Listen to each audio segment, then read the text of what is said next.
శ్రోతలకు నమస్కారం మరియు తెలంగాణ రాగాలకు స్వాగతం.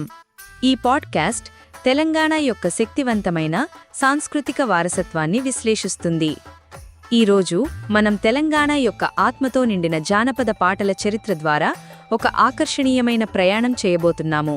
యుగాల నుండి ప్రతిధ్వనించే శ్రావ్యమైన రాగాలు, పోరాటాలు, వేడుకలు మరియు మన భూమి యొక్క సారాంశాన్ని మోసుకెళ్లే పాటలు. తెలంగాణ జానపద సంగీత సంప్రదాయం చాలా పురాతనమైనది.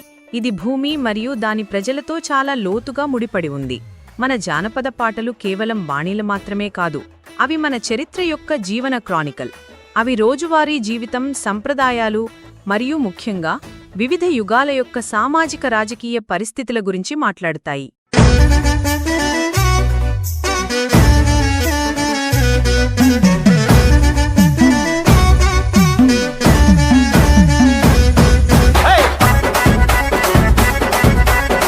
ఈ పాటల మూలాలు శతాబ్దాల నాటివి. గొప్ప కళాత్మక వ్యక్తీకరణ జరిగిన 14వ శతాబ్దాన్ని ఊహించుకోండి. ప్రఖ్యాత స్వరకర్త అన్నమాచార్యులు తన భక్తితో కూడిన కీర్తనలకు ప్రసిద్ధి చెందినప్పటికీ తెలుగులో అనేక జానపద పాటలు కూడా రాశారని నమ్ముతారు. ఈ ప్రారంభ రూపాలు నేడు మనం చూస్తున్న గొప్ప సంప్రదాయానికి కొంత పునాది వేసి ఉండవచ్చు. మన సంచార సమాజాలు పోషించిన పాత్ర చాలా ఆసక్తికరంగా ఉంటుంది. దాసరి, జంగమ, చెంచు, బైండ్ మరియు కురువా వంటి తెగలు కేవలం సంచారులు మాత్రమే కాదు, వారు సంస్కృతిని తీసుకువెళ్లేవారు కూడా. వారు ఒక ప్రదేశం నుండి మరొక ప్రదేశానికి వెళ్లినప్పుడు వారు ఈ జానపద పాటలను సజీవంగా ఉంచారు, తరతరాలుగా వాటిని అందిస్తూ వచ్చారు. వారి ప్రత్యేక జీవనశైలి మరియు అనుభవాలు తరచుగా పాటల సాహిత్యం మరియు శ్రావ్యమైన రాగాలలో చోటు చేసుకున్నాయి. తద్వారా మన సంగీత వస్త్రానికి అనేక రంగులను అద్దాయి. అయితే తెలంగాణ జానపద పాటల చరిత్ర, వాటి శక్తివంతమైన ప్రభావం సామాజిక ఉద్యమాలపై ఎలా ఉందో చూసినప్పుడే నిజంగా ప్రాణం పోసుకుంటుంది. ఇవి కేవలం విరోధం కోసం పాడే పాటలు కావు, అవి మార్పు యొక్క సాధనాలు. చిత్తూల బొమ్మ శివుని ముద్దుల గుమ్మ, బంగారు బొమ్మ దొరికెనమ్మో ఈ వాడలోన. నిజాం పాలన యొక్క అణచివేతను గుర్తుచేసుకోండి. ఆ కష్టకాలంలో జానపద పాటలు గొంతులేని వారి గొంతుగా మారాయి. వారికి భావోద్వేగాలను రేకెత్తించే, ఐక్యతాభావాన్ని కలిగించే మరియు అన్యాయానికి వ్యతిరేకంగా ప్రజలను సమీకరించే శక్తి ఉంది.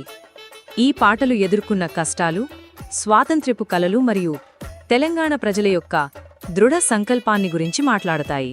ఇటీవలి తెలంగాణ రాష్ట్ర సాధన ఉద్యమానికి వెళదాం. జానపద సంగీతం యొక్క శక్తి మరొకసారి తిరుగులేనిదిగా నిరూపించబడింది. ధూమ్ధామ్ వంటి సాంస్కృతిక వేదికలు ఉద్యమ కేంద్రాలుగా మారాయి. వాటి హృదయంలో జానపద పాటలు ఉన్నాయి.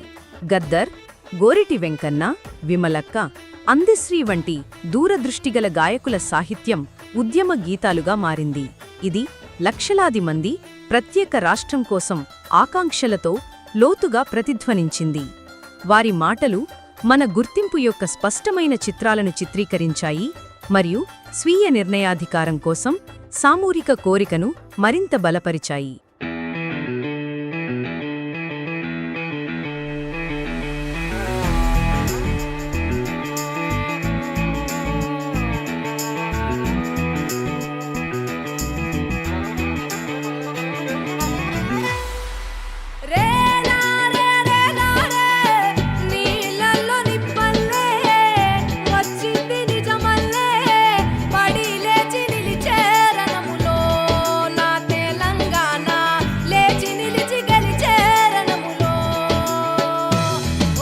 మరియు కథ ఇక్కడితో ముగియదు.